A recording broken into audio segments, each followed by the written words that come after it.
Hasil pertandingan antara Indonesia U20 kontra Maladewa U20 di babak kualifikasi Piala Asia U20 2025. Pernyataan tidak masuk akal pelatih Maladewa U20 usai laga kontra Indonesia. Luar biasa, PSSI jalin kerjasama dengan Federasi Sepak Bola Belanda. Sekjen PSSI-nya Belanda sampai sebut Indonesia begini. Nasib Pratama Arahan di Liga 1 Korea Selatan semakin tidak jelas. Serta beberapa berita timnas Indonesia malam hari ini. Selengkapnya hanya di Kickoff Football.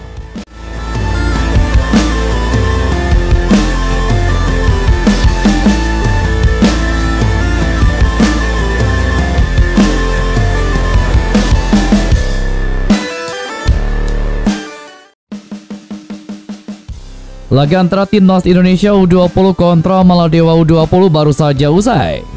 Dalam bagian perjalanan di Stadion Madia GBK itu, kedua negara tampil all out demi meraih poin sempurna di laga perdana kualifikasi Piala Asia U20 2025. Bermain sebagai tim tuan rumah, skuad asuhan Indra Syafri tampil lebih dominan pada laga perdana ini. Sementara skuad asuhan Ahmed Syakir bermain lebih bertahan. Dalam pertandingan tadi, Indra Syafri langsung menurunkan 11 pemain terbaiknya untuk menghadapi anak asuh dari Ahmed Syakir. Di posisi kiper, Indra Syafri memainkan Al-Ghifari. Di posisi belakang, Indra Syafri memainkan Mufli, Kadek Agung, Buffon, dan juga Iqbal. Di posisi tengah, Indra Syafri menurunkan nama Tony, Aditya, dan Doni Tri Pamungkas. Dan di posisi depan, Indra Syafri memainkan Aryansyah, Afrizal, dan juga Jens Revan. Jalannya babak pertama, skuad Garuda langsung tampil menggila sejak menit awal pertandingan. Secara kualitas permainan, skuad Garuda Muda berada di atas skuad Maladewa. Timnas Indonesia U20 hampir sepenuhnya menguasai jalannya pertandingan ini. Terbukti beberapa kali skuad Garuda mendapatkan peluang emas di depan kotak penalti Maladewa. Skuad asuhan Ahmed Syakir terlihat lebih bermain bertahan menghadapi skuad Garuda Muda. Kurangnya penyelesaian yang klinis dari skuad Indonesia sampai menit ke-30 membuat jala gawang lawan masih belum bisa dijebol. Kekompakan dari lini pertahanan skuad Maladewa juga sangat merepotkan skuad Garuda Muda. Justru pada menit ke-31, jala gawang skuad Garuda Muda mendapatkan ancaman dari Maladewa. Untungnya aksi penyelamatan yang dilakukan oleh Al-Ghifari dapat mengamankan jala gawang skuad Garuda. Memasuki menit ke-33, anak asuh Indra Syafri sejatinya mendapatkan banyak sekali peluang emas di depan area pertahanan Maladewa. Namun sekali lagi penyelesaian kurang klinis membuat gol tidak kunjung hadir.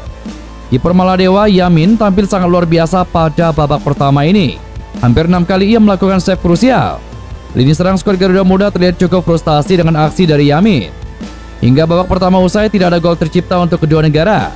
Skor 0-0 menutup babak pertama. Hasil pertandingan bisa kalian lihat di thumbnail dan juga di deskripsi dalam video ini.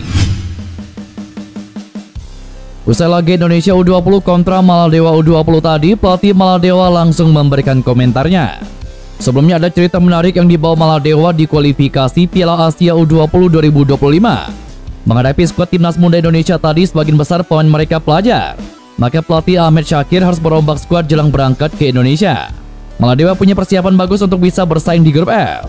Mereka ambil bagian pada turnamen SAFF U20 Championship yang digelar di Nepal. Hanya saja setelah itu ada kendala yang harus dihadapi oleh Maladewa. Ahmed Syakir harus mengubah komposisi pemain. Dia kehilangan 10 pemain karena tidak bisa berpergian. Pemain itu punya jadwal ujian sekolah dan harus meninggalkan skuad Maladewa U20 yang akan berlaga melawan timnas Indonesia.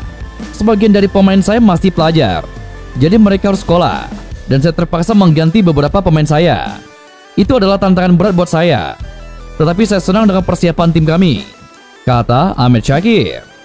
Namun usai laga tadi, pelatih Maladewa Ahmed Syakir mengatakan laga ini benar-benar memberikan pelajaran penting untuk skuadnya saat ini.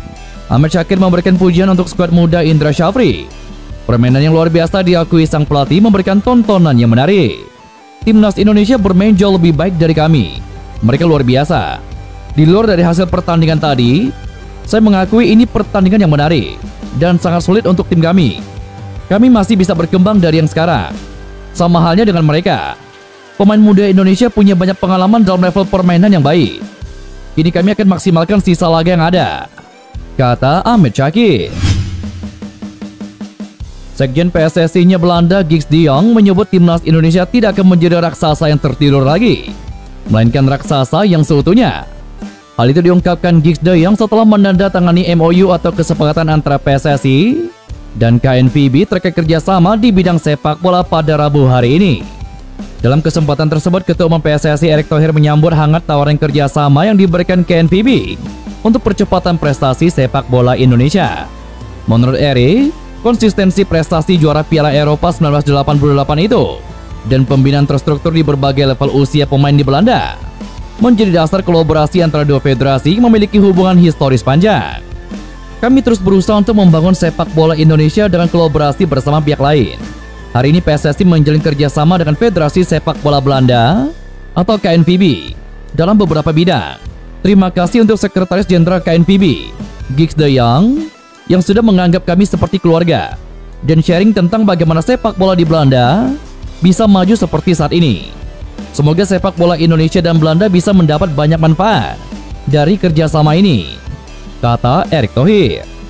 Bentuk kerjasama itu dimulai dari peningkatan kualitas pelatih, pengembangan talenta junior maupun senior, dan juga sepak bola wanita. Erick Thohir pun mengucapkan terima kasih kepada pihak KNVB yang mau membantu kemajuan sepak bola Indonesia di berbagai kelompok umur.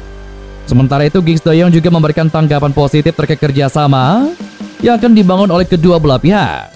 Sekjen PSSI-nya Belanda itu yakin bahwa dengan sejumlah program yang dicanangkan oleh Erick Thohir dan juga jajarannya akan membawa kemajuan bagi Indonesia. Bahkan Giggs Deyong memastikan bahwa timnas Indonesia yang sebelumnya dijuluki raksasa yang tertidur, kedepannya akan menjadi raksasa seutuhnya. Menurut saya, Indonesia secara umum adalah raksasa yang tertidur. Dan dengan rencana yang Anda paparkan, Indonesia dipastikan tidak menjadi salah satu raksasa tertidur, tetapi menjadi raksasa seutuhnya, kata Giggs Deyong. Timnas Indonesia sendiri menjadi perbincangan hangat dunia usai sukses mengimbangi dua tim elit Asia, yakni Arab Saudi dengan skor 1-1 dan Australia dengan skor 0-0. Dua hasil imbang itu membuat timnas Indonesia berada di posisi keempat pada klasemen sementara grup C, putaran ketiga kualifikasi Piala Dunia 2026 zona Asia. Pemain timnas Indonesia Pratama Arhan menjadi sorotan di Korea Selatan setelah gagal bersaing dengan klubnya Suwon FC. Sejak diperkenalkan pada awal musim 2024, Arhan kesulitan mendapatkan menit bermain di Suwon FC. Total Arhan yang hanya bermain selama 9 menit dengan 1 kartu merah. Dikutip dari laman Sport G, Suwon FC memiliki 2 tim yang dinaunginya. Namun Pratama Arhan ternyata tetap masuk dalam tim utama dan juga datang ke stadion.